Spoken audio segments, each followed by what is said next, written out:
Dumadami sila na dumadami. Ito, parang marijuana. Ito.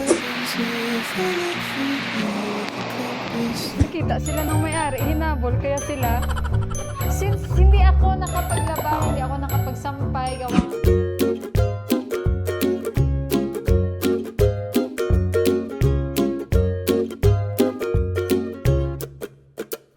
Good morning guys! Dito na naman ako. So ito guys yung simi namin. Akyat na rin siya sa mga bayabas. Nung nagtali-tali na siya, kailangan ko tanggalin yung ibang marigold. Maganda rin ang marigold dahil pangontra sa ahas. Pero kailangan ko tanggalin and ililipat ko sa taas. And yung mga gulay ko na iba, ililipat ko dito sa baba. Lalo yung mga kalabasa, yung pak choy ko, ililipat ko lahat dito. So mag-ingat-ingat lang tayo, no? Pero wala namang ahas dito. Pero syempre, ingat lang tayo dahil summer ngayon. Grabe yung amoy nito, matapang. Dumadami sila na dumadami. Nanganganak ba? Yan o, natatabunan kasi yung simi.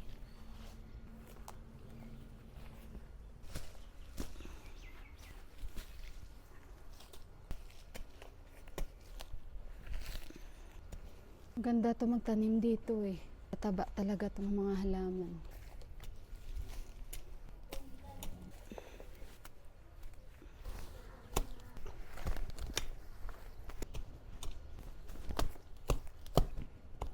Ko guys, may mga higad pa ako nakita dito. Tapos parang may mga tinga-tinga ako nakita dito. Ano kaya ito guys? Ano kaya mga tinga-tinga? Ito nakikita ko dito guys. May mga tinga guys. Papabuhat ko yon yung dalawa kong kalabasa. Tapos yung isa, lipat dito.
Wala rin silbi itong mga marijuana.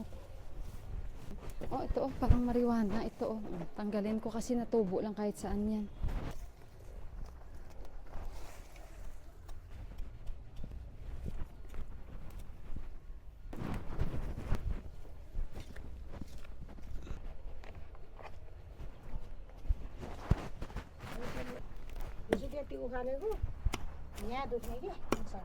So guys, ito na yung natapos namin. Wala na battery yung aking guys, isa kong camera. So at least okay na yan para makaginhawa yung simi natin. Yan. Tapos yung iba pang simi na munga na nga. Nagre-review yung nanay nila. Yan may mga bunga na yung simi natin.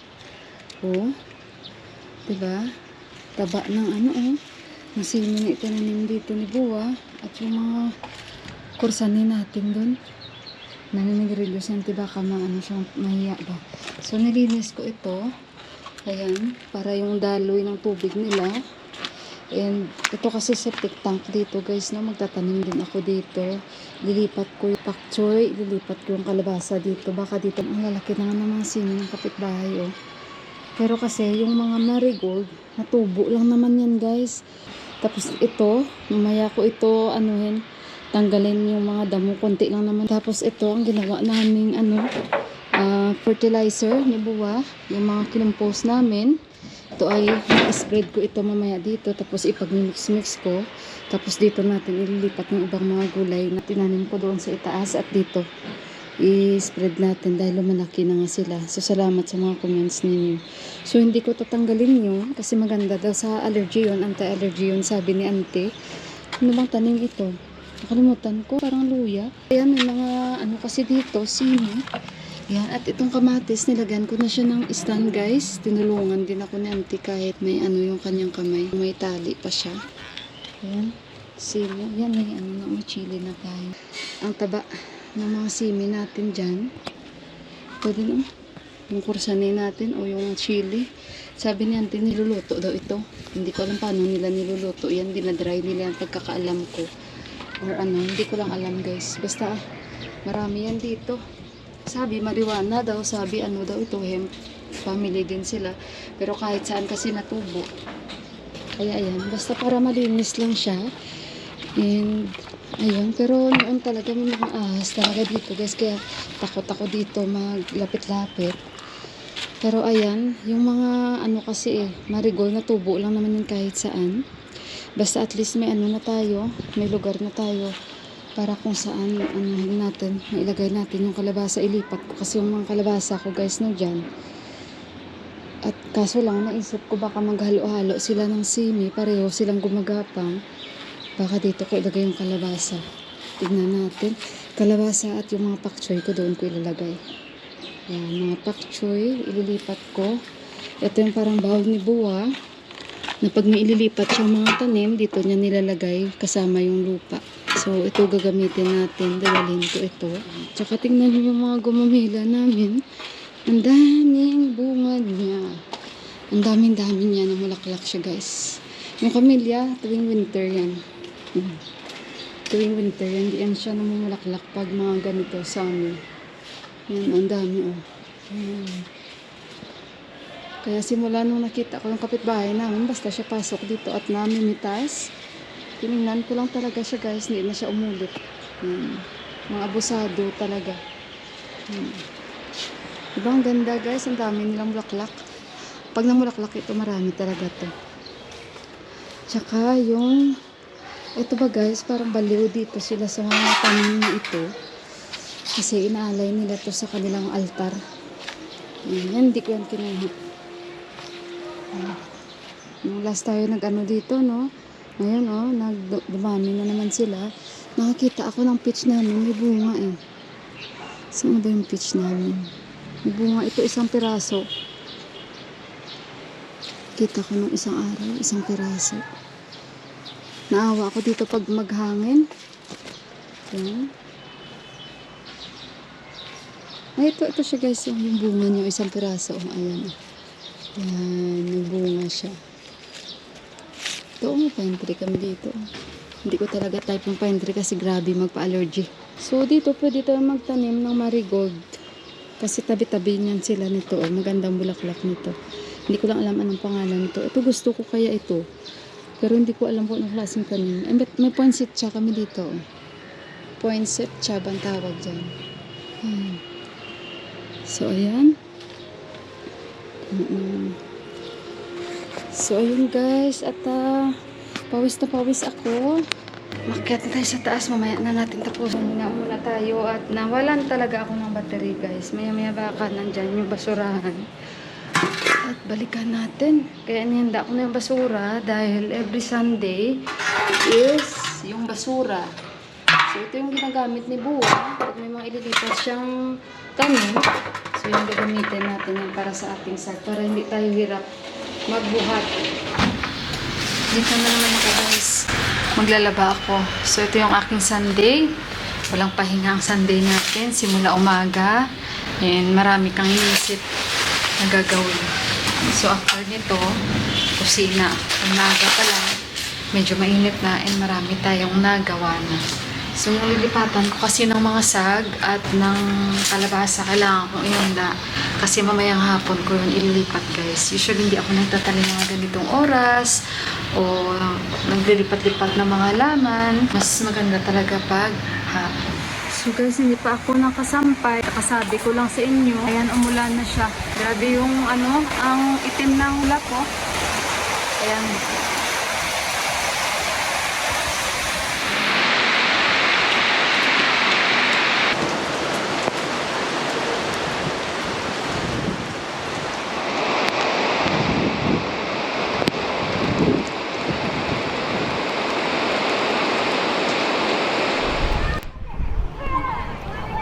Guys, ang tawa ko dito sa mga bata. Guys, nandito sila naglalaro. Guys, nakita sila ng may-ari. Hinabol kaya sila. Tapos, sinabihan sila na wag doon maglaro sa lupa. Sa lupa niya daw. Habulin sila guys, takbuhan sila. Tapos, umupo silang lahat dyan. Walang hiya talaga yun guys. Nung matanda na yun, takbo siya. Tapos, hindi sila tumakbo, no? Kasi ang dami nila. Umupo sila kasi tumigil yung matanda. Hindi sila mahabol. Tapos nagtuturuan sila, sabi nila, saan ba tayo maglalaro? Tapos sabi nung isa, yung kapitbahay namin dito, saan na ba yung anak? Ayan siya nakaupo na may number 10. Hindi siya anak ni Didi, parang pamangkin, ganun. Kasi dito sila nag-aaral. So nag-usap sila, umupo dyan sila lahat, sa kung saan nakaupo yung number 10. Tapos umalis na yung matanda, guys.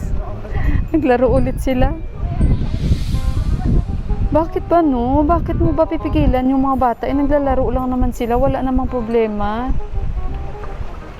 Ayan guys, may na naman, tumaas na naman yung araw. Hindi stable yung weather namin. But at least, hindi mainit. Guys, ako naman, may niluluto ako, yung leche flan.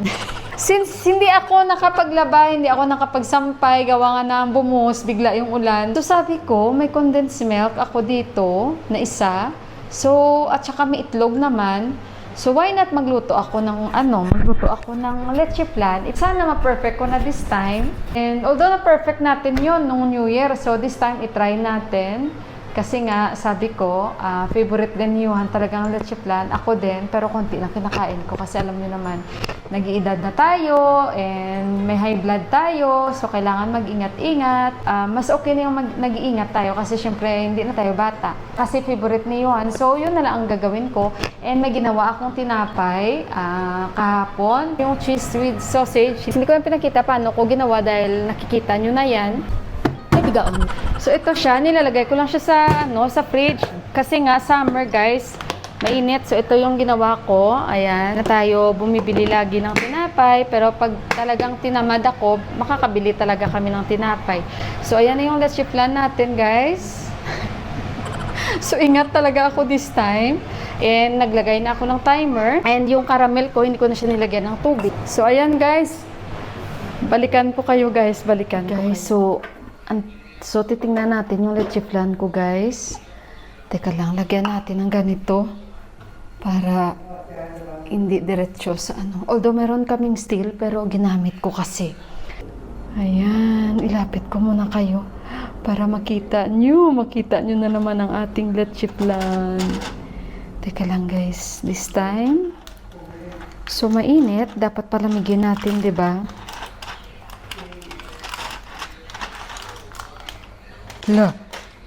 Ayan, luto na siya guys.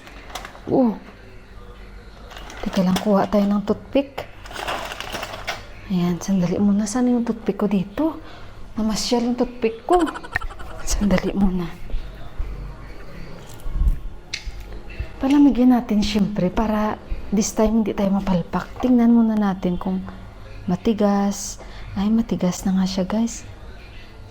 Matigas na nga ba?